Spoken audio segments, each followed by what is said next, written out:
स्वागत है आप सभी लोगों का मेरे चैनल साइंस टू टेक्नोलॉजी में। मैं अनुपम विपुल आप सभी लोगों का स्वागत करता हूं आज के शो फ्यूचर फ्राइडे में। आज हम लोग बात करेंगे कार्बन क्रेडिट स्कैम्स के बारे में।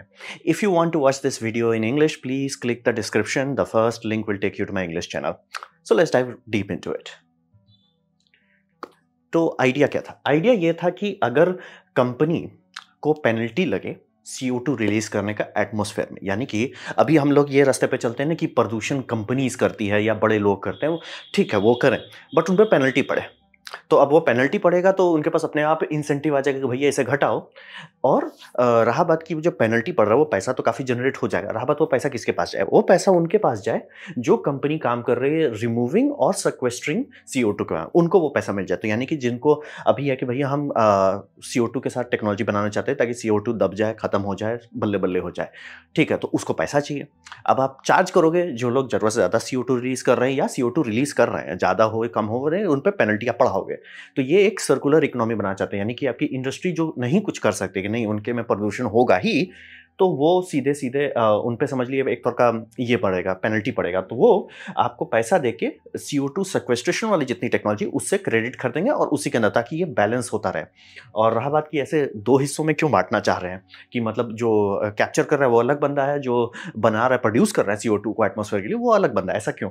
वो इसलिए है कि मार्केट में आप कार्बन क्रेडिट्स लाना चाहते हो और इससे ये लोग उस पर फोकस करेंगे जो अभी कर सकते हैं। यानी कि अब जैसे मान लीजिए कोई स्टील की इंडस्ट्री है, वो अपना CO2 फुटप्रिंट घटाने पे मेहनत करे या अपना बिजनेस चलाने पे मेहनत करे। काफी लोगों का आर्ग्यूमेंट यही होता है। तो और रहा बात की कोई कंपनी है जो CO2 पे ही काम कर रही है, उसके पास दिक्कत है कि वो प्रॉफिटेबिलिटी कैसे हो। तो वही ये प्रॉब्लम को सॉल्व करेंगे। आपको अगर ये करना ही पड़ रहा है, जैसे कुछ कुछ रिक्वायरमेंट है कि आपके इसके सिवा कोई इलाज नहीं है, तो क्या आप कर सकते हैं? तो बस वही बात रहेगी, ठीक है आप ये कीजिए, बस आपको पेनल्टी देना है। वो पेनल्टी जो है वो आप उन लोगों को दीजिए जो लोग CO2 हटा रहे हैं। तो मतलब आपको हेडेक नहीं है, बस आपका समझिए ऑपरेटिंग कॉस्ट थोड़ा सा बढ़ जाएगा। तो आइडिया ये था। तो बात है कि इस तरह का आइडिया पहले भी ट्राई किया गया है। इस टाइम में 1977 में क्लीन एयर एक्ट स्टैब्लिश किया गया था। यूएसए में बहुत पोल्यूशन था, मतलब समझिए आज का दिल्ली था, तो बहुत पोल्यूशन था। तो उन्होंने एक आइडिया लाया कि पोल्यूशन को घटाना पड़ेगा। उस टाइम काफ़ी ये मार्चेस हुए, काफ़ी मतलब लोग को अवेयरनेस था और उसमें पोल्यूशन के बारे में बात होता है, ग्रीन हाउस के बारे में नहीं बात हो रहा है, यानी CO2 के बारे में बात नहीं था। लेकिन जो बाकी सारे कंपोनेंट्स हैं, जैसे कि आपका ये समझ लीजिए सल्फर ऑक्साइड्स हो या नॉक्स ऑक्साइड हो, उस सबके पीछे लोग टूट पड़े और हिसाब ये बना कि उसको सॉल्व करना है। जैसे ये लाइन उसी के टाइम का है, if you are aren't the part of the solution you are the part of the pollution. वो लाइन उस टाइम का था। अभी सब लोग बोलते हैं ना, if you are not the part of the solution you are part of the problem. वो अब लोग बोलते हैं, पहले उस टाइम वही लिखा जाता था। हो सकता है उससे पहले कोई बोला हो, बट ये उस टाइम का मैंने स्लोगन देखा है। ये आप 1977 में है। तो उनका आइडिया ये था कि कंपनी को टाइम लगेगा, जैसे कोई बहुत बड़ी कंपनी है उसको टाइम लगेगा, तो उन्होंने पहले एक स्टैंडर्ड बना दिया, ठीक है कि आप इससे ऊपर है तो आप पे रेड अलर्ट लग जाएगा, ठीक है। लेकिन बहुत सारी कंपनी उससे नीचे थी पहले से ही, मान लिया कंपनी ही छोटी है या उन्होंने बहुत अच्छा इन्वेस्टमेंट किया तो उनको क्रेडिट दे दिया था। वो दे देते थे पैसे के बदले, मतलब कि हम आपसे पैसा ले लेंगे बड़ी कंपनी से जो अपना प्रदूषण नहीं घटा पा रही, तो उनको टाइम मिल जाता था कि तुरंत उनका फैक्ट्री ना बंद हो। तो ऐसे करके ऑफसेट करके धीरे धीरे धीरे उन्होंने कर दिया। ये 1977 में किया गया और एक्चुअली अमेरिका रहने लायक हो गया, नहीं तो अमेरिका कब का स्वाहा हो जाता। तो ये किया गया और ये आइडिया वहीं से स्टार्ट हुआ है, ऑफसेट करने का, कि ठीक है मैं प्रोड्यूस कर रहा हूं तुम साफ करो। मतलब कि ऐसा समझिए कि जो सुएज बना रहा है वर्सेस सुएज साफ करने वाले, ये दोनों लोग को अलग कर दिया गया। और 1992 उस टाइम, लेकिन ये समझना बहुत जरूरी है, उस टाइम ये नहीं था कैप्चरिंग का, नहीं था, उसमें था कि हम इतना कम प्रोड्यूस कर रहे कि हमारे पास एक्चुअली मतलब हमारा मान लीजिए 100 टन का प्रोडक्शन है, 100 टन का प्रोडक्शन के हिसाब से गवर्नमेंट हमें लोकेशन देता है 5 टन का। वो 5 टन में से हम सिर्फ एक ही इमिट कर रहे हैं, 4 का बच जा रहा है, तो 4 वो बेच रहे थे। और मतलब हिसाब था कि साल भर साल धीरे धीरे धीरे धीरे करके घटाते जाएंगे। तो क्लीन एयर एक्ट मतलब ये गाड़ी वहीं से खुला कि ऑफसेट करने का। फिर 1992 में UNFCCC साइन किया गया था, United nation framework of convention on climate change. उसमें किया गया था पेपर वर्क, मतलब समझिए तभी से गाड़ी खुल गई जिसे आप और हम आज कार्बन क्रेडिट कह रहे हैं।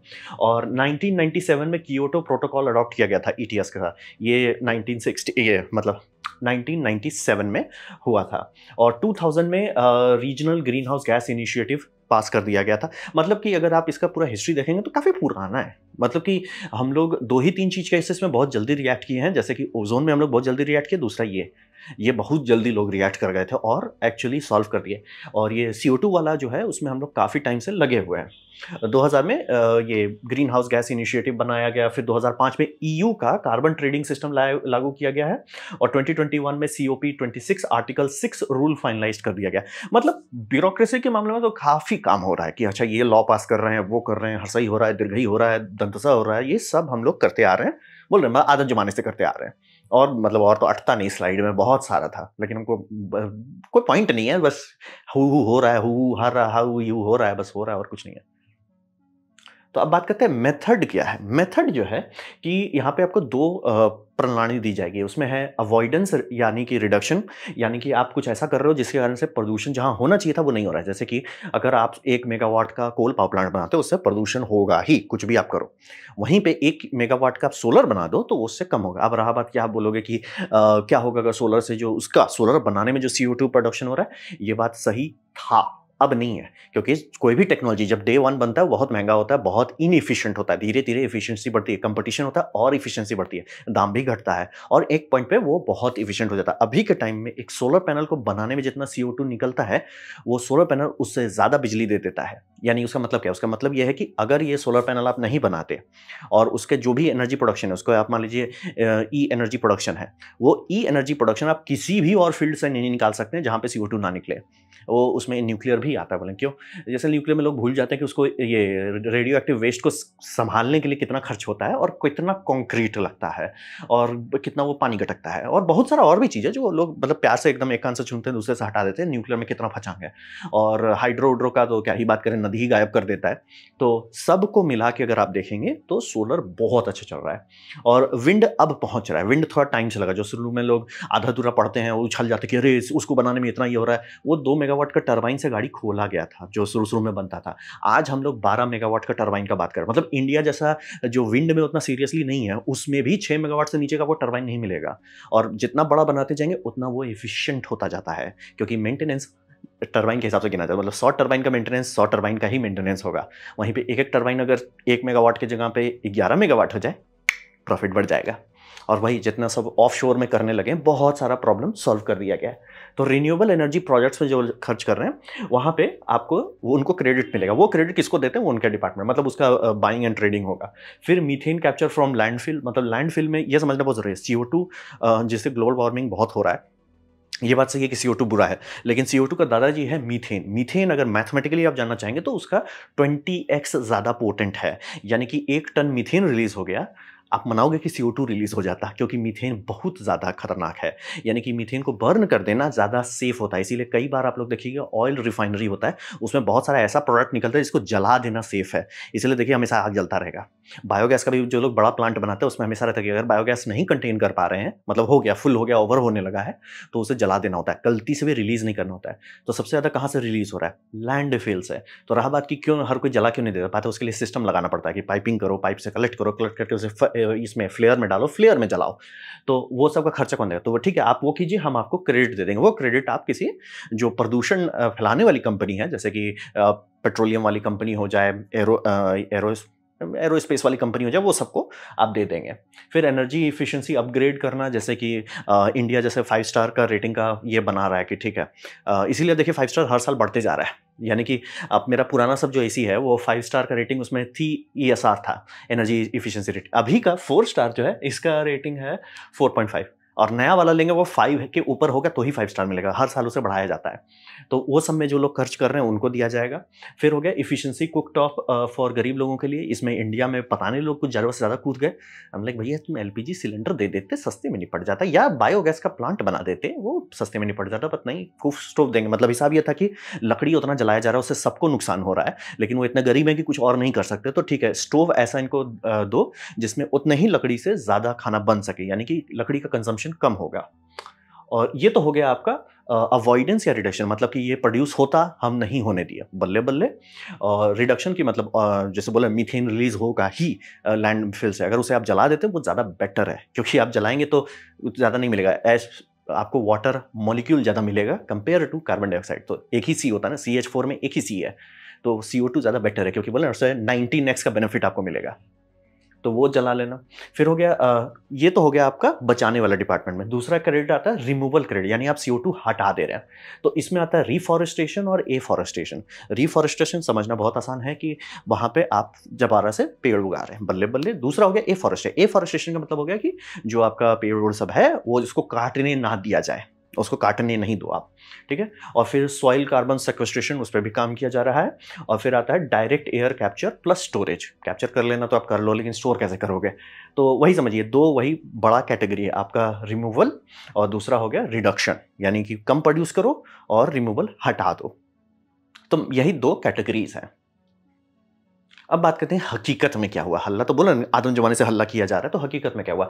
ये सिर्फ नंबर फजिंग है प्रॉफिट के लिए, इसका कोई मतलब नहीं। जैसे कि दुनिया का सबसे बुरा इम्पैक्ट जो था वो था प्लास्टिक रिसाइकलिंग। प्लास्टिक इतना सस्ता है कि उसे रिसाइकिल नहीं कर सकते, उसमें भी क्रेडिट डाल के बेसिकली हम लोग को सबको माइक्रो प्लास्टिक का पॉइजन दे दिया गया। प्लास्टिक का एक ही सोल्यूशन था, उसे सीधे सीधे पैरालिसिस करके ऑयल में बदल दिया जाए, ऑयल जला दिया जाए। CO2 ज्यादा सेफ होता कंपेयर टू माइक्रो प्लास्टिक जो हम लोग के ब्लड में घुस गया। क्योंकि प्लास्टिक रिसाइकिल करेंगे, किसने गांजा फूका था? बट वही एग्जैक्टली वही मिस्टेक यहाँ पे भी हो रहा है। यहाँ पे आप समझिए, ये रिमूवल जो क्रेडिट्स है उसमें कंपनी गजब चूना लगा रही है, मतलब कि कंजर्वेटरीज, यानी कि जिसको गवर्नमेंट ने पहले से ही अलॉकेट कर दिया है, यानी मान 1990 में वो जगह अलॉकेट की गई यहाँ पे, और ये डिफॉरेस्टेशन हम नहीं होने देंगे, ये पूरी तरह से आइसोलेटेड है, यहाँ पे पब्लिक को आने भी नहीं दिया जाएगा, ये है तो है, इसमें नहीं छेड़खानी करेंगे, उसी को बेच दे रहे हैं कि अरे वो सब ट्री डेंजर में। इसलिए डेंजर में नहीं है, अगर वो डेंजर में यानी कंजर्वेटरी धांधली कर रहा है, तो वो समझिए उसी को बेच दे रहे हैं। मतलब जो पेड़ पैसा लगा हुआ है उसी को बेच दे रहे हैं। सब फर्क क्या पड़ा? नया पेड़ आप लगाते तो कोई बात रहता। बहुत सारी कंपनी चूना वैसे लगा दी कि ठीक है सर, अरे ये आप जंगल देख रहे हैं सर, अगर आप पैसा नहीं दोगे ना ये जंगल कट जाएगा। सर वो जंगल गवर्नमेंट का है, वो गवर्नमेंट उस पर लगी हुई है, लिटरली उसमें फॉरेस्ट रेंजर लगे हुए हैं उसे सेफ रखने के लिए। आपको टेंशन नहीं लेना है, वो सेफ है, लेकिन जबरदस्ती का उसको चूना लगाएगा, डबल चूना जिसे कहते हैं। फिर आ गया आपका बहुत जगह पे जो नए फॉरेस्ट लगाए गए, जैसे कि बहुत जगह पे देखे ना कि अफ्रीका में फॉरेस्ट लगा रहा है, इसमें साउथ अफ्रीका में लगा रहा है, नेपाल उपाल में लगा रहा है, इधर उधर, मतलब जो बहुत सारे आप यूट्यूबर का एड्स में देखेंगे इधर उधर लगा रहे हैं, उसमें आधा से ज्यादा कट चुका है अभी तक। लगाया सब खत्म दी एंड, कोई मतलब नहीं, हुलुलुलु पे हुलुलुलु हो गया, उसको कुछ होना नहीं था। और फिर आता है अवॉइडेंस और रिडक्शन क्रेडिट, ठीक है, वो तो पहला सेक्शन बताया रिमूवल का। अब बात करते हैं अवॉइडेंस। अवॉइडेंस में सोलर, विंड, हाइड्रो, ये सब जो है ये डबल डिपिंग कर रहा है, क्योंकि आप सोलर खुद भी लगाओगे। जैसे मैं खुद घर में सोलर लगाऊंगा, क्यों? ताकि मेरा घर का ऊपर वाला फ्लोर रहने लायक रहे, भूंजे नहीं। और दूसरी बात, यहाँ लाइन नहीं है, अभी भी लाइन नहीं है, तो लाइन का प्रॉब्लम सॉल्व करने के लिए लोग करेंगे। सोलर लोग इसीलिए लगाएंगे, सोलर प्रॉफिटेबल है। विंड लोग ऑफशोर क्यों लगा रहे हैं? क्योंकि वो प्रॉफिटेबल है। वहां पे आप ऑलरेडी उन्हें और इंसेंटिव दोगे, मतलब वो इंसेंटिव किसी अच्छी चीज में डालो ना जिसमें जरूरत है, जहां जरूरत नहीं है वहां क्यों डाल रहे हो? हाइड्रो डैम, सर हम लोग हाइड्रो डैम 100 साल से ज्यादा से बना रहे हैं, उस पर आप डबल डिपिंग क्यों कर रहे हो? सर ये हाइड्रो डैम है, इससे आप बचा रहे हो। इसलिए सर वो था, वो पहले से था। बहुत सारे डैम तो लिटरली उन्हें अभी कार्बन क्रेडिट दिया जा रहा है, जो बने हैं वो कार्बन क्रेडिट का सिस्टम से पहले। इट्स लाइक वो डबल डिपिंग मार रहे हैं। और फिर वही समझिए डायरेक्ट एयर कार्बन कैप्चर। अब इसका मजाक के बारे में तो क्या ही बात करें। ये हो रहा है फॉरेस्ट फायर, जब एक फॉरेस्ट फायर जितना आपने CO2 क्रेडिट निकाला था सब खत्म। CO2 भी आपने पोल्यूट कर दिया। यहाँ आग लगने में जो कि नेचुरल साइकिल है, होगा ही, आज नहीं तो कल लगेगा ही, वो सारा वापस निकल जाएगा। इतना निकलता है कि सैटेलाइट से दिख जाता है। तो ये बोले हकीकत में कुछ नहीं हुआ, कुछ नहीं। मतलब जैसे कहते हैं ना नेगेटिव पेनल्टी पड़ा इसका सब कोई। या तो डबल डिपिंग करके प्रॉफिट, अमीर लोग और अमीर होते जा रहे हैं, या मतलब चूना लगा के लोग अमीर पे अमीर होते जा रहे हैं, और पर्यावरण और बुरा होते जा रहा है। ये हकीकत है भूतकाल का। हम आपको ये मतलब ये होगा वो होगा, कुछ भी काम नहीं किया। हर एक प्रोजेक्ट 100% फॉल्स है, 100%। एक दो लोग थोड़ा खोद खाद के निकाल रहे हैं, फिर उसका कोई क्रेडिट खरीद नहीं रहा है, उतना महंगा पड़ रहा है। तो अब बात करते हैं कि इससे हम सब लोग कैसे टपकेंगे। तो यहाँ पे समझिए कि हम लोग यहाँ पे वही काम कर रहे हैं, हम लोग समय बर्बाद कर रहे हैं और पैसा बर्बाद कर रहे हैं ग्रीन वॉशिंग में, यानी कि समस्या को समाधान नहीं कर रहे। जैसे कि अगर समस्या का समाधान करना है, मैं आपको जैसे एयरलाइंस कंपनी, अब आप मतलब अमेरिका में काफ़ी लोग फूकने लगे हैं, तो करने लगते हैं कि आप जाओ वहाँ पे ये कार्बन क्रेडिट्स खरीदो, आपका फ्लाइट का टिकट महंगा हो जाएगा, लेकिन वो कार्बन क्रेडिट पैसा जाएगा, लगा हुआ पेड़ पे लग जाएगा, ये इधर उधर लग जाएगा, वो हुलुलुलु होगा। अब रहा बात कि उससे ज़्यादा बेटर होता कि वो पैसा आप लो, बस उसको सीधे इन्वेस्ट कर दो, आपका इलेक्ट्रिक मोटर जो चक्के में रहे है, बट टेक्नोलॉजी बन चुकी है। बोलेंगे उससे क्या फ़र्क पड़ेगा? प्लेन सबसे ज़्यादा ईंधन जलाता है ज़मीन में टैक्सी करने के लिए। तो टैक्सी हम लोग मेन इंजन पे क्यों करते हैं? क्योंकि उसके चक्के में मोटर नहीं है। वो पहले करना पॉसिबल नहीं था, लेकिन अब चूंकि इलेक्ट्रिक व्हीकल का इतना डेवलपमेंट हुआ है, वो पॉसिबल हो चुका है। बहुत तेल बचेगा, उस पे ना खर्च करके अरे चूना लगाओ ना, कौन मेहनत करता है, कौन इंजीनियरिंग करता है, कौन समस्या का समाधान करता है, चूना लगा दो, चूना लगाओ भाई, काहे खुश रहो। तो वही समझिए, हम लोग समय भी बर्बाद कर रहे हैं जो वापस नहीं आएगा। बोले पैसा सब कुछ खरीद सकता है, समय नहीं खरीद सकता है। तो समय और पैसा दोनों उड़ा दे रहे हैं। और वही समझिए, हम लोग भाग रहे हैं प्रॉब्लम से कि अरे केस सॉल्व करें। मतलब कि ठीक है, आपका मैंने प्लेन का एग्जाम्पल दिया, जैसे आपका कूलिंग इंडस्ट्री का कूलिंग में बहुत प्रदूषण होता है। ठीक है, तो और इफिशिएंट बनाओ और मैनेजमेंट करो, इफिशिएंसी बढ़ाओ, मतलब कि समस्या का समाधान करो ना। 1.5 किलो का बुद्धि इसीलिए दिया गया है, स्कूल कॉलेज यूनिवर्सिटी इसीलिए खोले जाते हैं कि समस्या हो उसका समाधान करो। मतलब इमेजिन कीजिए कि लोग रोना शुरू कर देते हैं ऐसे कि कोई भी बीमारी होगी, अरे पोलियो हो गया, हाय रे छोड़ दो। इट्स लाइक प्रॉब्लम है तो लड़े, उससे जूझिए, तब सॉल्व कीजिए, तब जाके आगे बढ़िएगा। मतलब इस हिसाब से तो लोग पेंडेमिक में हाथी खड़ा कर देते। ये जो हम लोग एनवायरनमेंट की तरफ ले रहे हैं, इसलिए अरे ये बहुत हार्ड प्रॉब्लम है, छोड़ो ना। इट्स लाइक हैं, ये कब से ऑप्शन आ गया? तो वही, अब वही समझिए, हम लोग प्रॉब्लम को सोर्स पे कि सर ये प्रदूषण कर रहा है ना, उसे सॉल्व करो ना। मुश्किल है, दिक्कत है, बल्ले बल्ले, उससे बढ़िया बात तो हो ही नहीं सकता, क्योंकि वो प्रॉब्लम है तभी उसका पैसा मिलेगा, तभी उसको सॉल्व करने में मजा आएगा। तब मतलब ये 1.5 किलो किस लिए? अचार म्यूजियम में रखने के लिए नहीं है, सॉल्व करने के लिए है। आप वही इंजीनियरिंग करोगे जो 1970 में किया गया, वही करोगे जो 1980 में किया गया, तो फायदा क्या हुआ आपको पढ़ाने लिखाने का? मतलब आप उनसे आगे बढ़ोगे ना, मतलब आप चाहोगे कि आपके बच्चे भी उतने ही नॉलेजेबल रहे जितना आप हो। ये तो यूजलेस हो गया तब। मतलब आप चाहोगे ना कि मैं आज ये प्रॉब्लम सॉल्व करता, मेरे बच्चे कल और नया प्रॉब्लम आएगा, वो उसको सॉल्व करेंगे, ऐसे हम लोग आगे बढ़ते रहेंगे। ये आइडिया कहाँ से आ गया? हम लोग जो भागने लगे हैं हर चीज से, हमको एकदम पछता नहीं है। दूसरा, प्रोटेक्टिंग, और ये जो कह रहे हैं कि प्रोटेक्ट कर रहे हैं प्लांट को, प्लांट कर रहे हैं फॉरेस्ट को, वो सब कुछ है नहीं। क्योंकि अगर फॉरेस्ट कर पाता तो CO2 का प्रॉब्लम होता ही नहीं। फॉरेस्ट उतना नहीं खाता है जितना हम लोग रिलीज करते हैं। आप पूरा सारा का सारा रिफॉरेस्टेशन भी कर दिए तो भी ग्लोबल वार्मिंग नहीं संभलेगा, क्योंकि फॉरेस्ट का जो खपत रेट है उससे ज्यादा तो हम लोग एक दिन में जलाते हैं। कतार अकेले बोलेगा भैया उतना तेल तो हम निकाल देते हैं। तो ये मैथमेटिकली सबको पता है, ये पहली बात समझना जरूरी है, ये मैथमेटिकली सबको पता है, बस लॉल कर रहे हैं। और दूसरी बात, आधा से ज्यादा मैं बोल रहे हैं, वो आप कह रहे हो कि हम यहाँ पे फॉरेस्ट लगा दिए। सर कैसे आप गारंटी दे दो कि फॉरेस्ट 100 साल तक रहेगा? 100 साल मिनिमम चाहिए आपको, क्योंकि CO2 को ब्रेक डाउन करने में बहुत टाइम लगता है। नहीं रहेगा, बोलते ना, जितना साउथ अफ्रीका में किया गया, इधर उधर वाले देशों में किया गया, लगाया उसको फिर काट दिया गया, खत्म, हुलुलु। आपका प्रदूषण करने वाले प्रदूषण कर दिए, आपका पैसा भी डूब गया और पर्यावरण भी डूब गया, फायदा क्या हुआ? और वही समझिए कि पॉल्यूटिंग, और जैसे वो ये सड़ता है, रिग्रेट होता है। और दूसरा एक बात है कि आप पॉल्यूट तो अभी भी कर रहे हो, अर्थ का टेम्परेचर और बढ़ेगा, अर्थ का टेम्परेचर बढ़ेगा, ये सब फॉरेस्ट अपने आप डेड करने लगेंगे, और वो डेड करेंगे, सड़ेंगे, सड़ेंगे तो मीथेन रिलीज करेंगे। आप बस डेथ को पोस्टपोन कर रहे हो। वही समझिए कि पोल्यूशन अभी भी आप रिलीज कर रहे हो, क्योंकि आप सॉल्व नहीं कर रहे हो। जैसे मैंने प्लेन में एक छोटा सा चीज वो करो, उससे प्रदूषण हो। फिर इंजीनियर्स लोग हैं कि अच्छा हम ये कर सकते हैं, इससे प्रदूषण बचेगा, ये कर सकते हैं, इससे ये होगा। बहुत सारे मेहनत, उसी के लिए पढ़ाई की जाती है। वहां पे रो देना कि छोड़ो ना कि मेहनत करें, या मतलब सबसे बुरा, आप साइड का ऑप्शन दे रहे हो, अरे आप इस पे खर्च कर दो ना, लोड मत लो। वही। और फायर और डीके बोल रहे हैं कि आप फॉरेस्ट के बारे में प्लानिंग कर रहे हो, लेकिन आपके पास प्लान में आइडिया नहीं है कि हर जंगल में कुदरती तौर पे आग लगता है। मतलब फायर नेचर के साइकिल में एक नॉर्मल साइकिल सिस्टम है। जैसे कि बोलते हैं ना, गर्मी आता है उसके बाद ठंडा आता है, वैसे एक नॉर्मल साइकिल है। फॉरेस्ट है, जलेगा।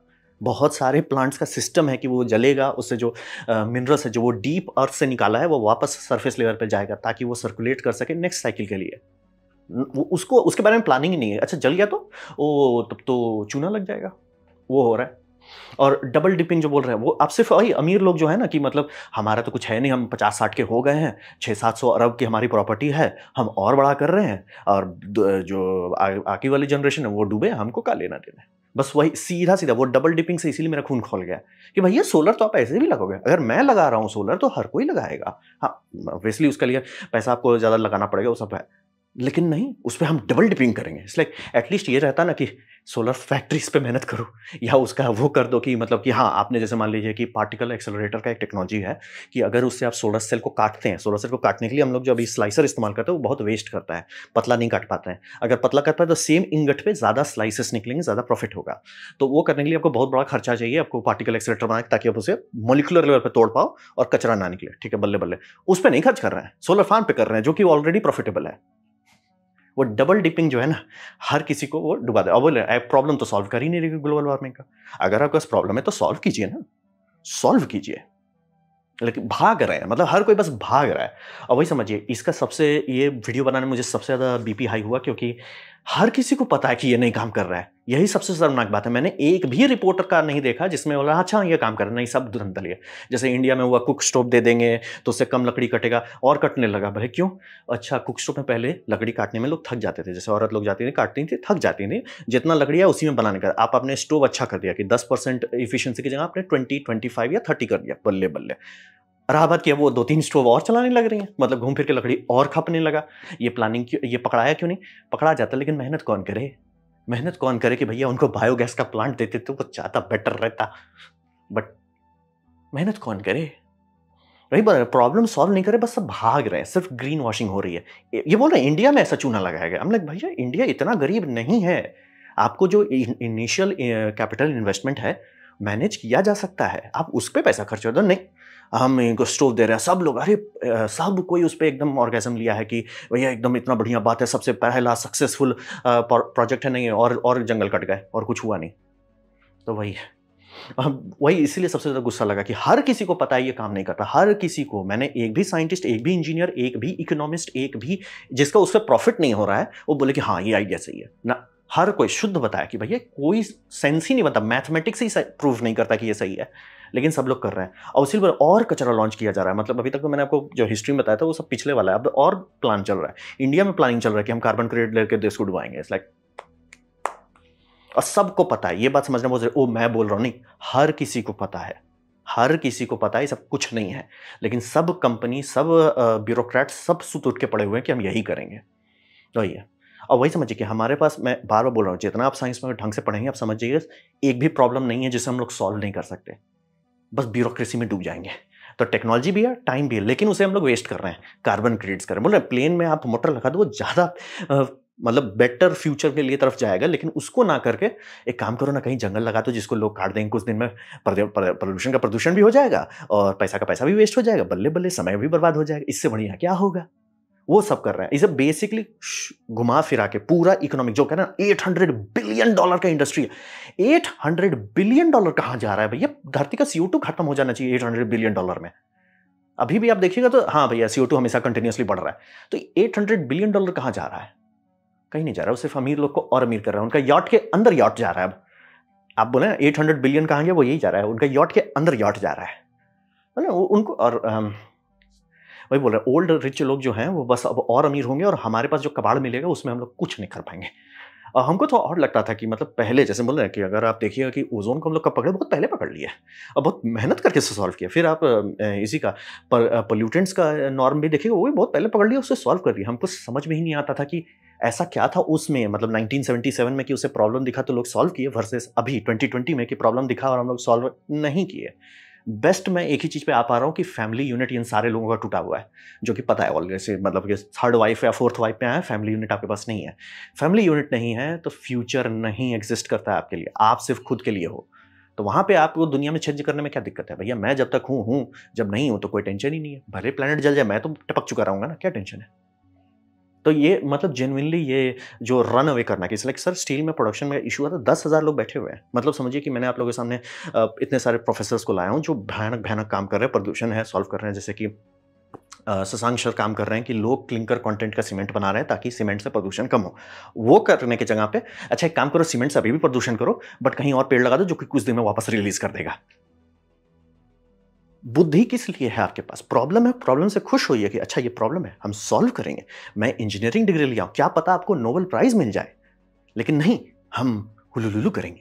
वही बोल रहे हैं, मतलब शुद्ध शुद्ध हर मामले में, हर जगह पे हर किसी को पता है कि ये काम नहीं करता है। हर कोई चिल्ला रहा था, चिल्ला रहा है और चिल्लाता रहेगा कि भैया ये क्या कर रहे हो, मतलब याट के अंदर याट मत घुसेड़ो, हमारे पास पृथ्वी ही नहीं बचेगी। लेकिन खैर उनका हो गया है, उनका अपना tick already. I am pretty sure majority उसमें से 60+ एज के हैं, तो उनको कोई टेंशन नहीं है। लाइक वो टपक भी जाएंगे तो भाई जिंदगी जिए हैं ऐश की तरह, और उनके बच्चे पता नहीं क्यों, फर्स्ट वाइफ के बच्चे हैं, सेकंड वाइफ के बच्चे हैं, थर्ड वाइफ के बच्चे हैं, तो उनको टेंशन है नहीं। तो ही बोल रहे हैं अनफिक्स सबसे ज़्यादा तकलीफ ये है कि एक बार पैसा और समय बर्बाद कर दिए तो वो अनफिक्सेबल प्रॉब्लम हो जाता है। आराम से इंसानियत सॉल्व कर सकता है हर एक प्रॉब्लम को ग्लोबल वार्मिंग का।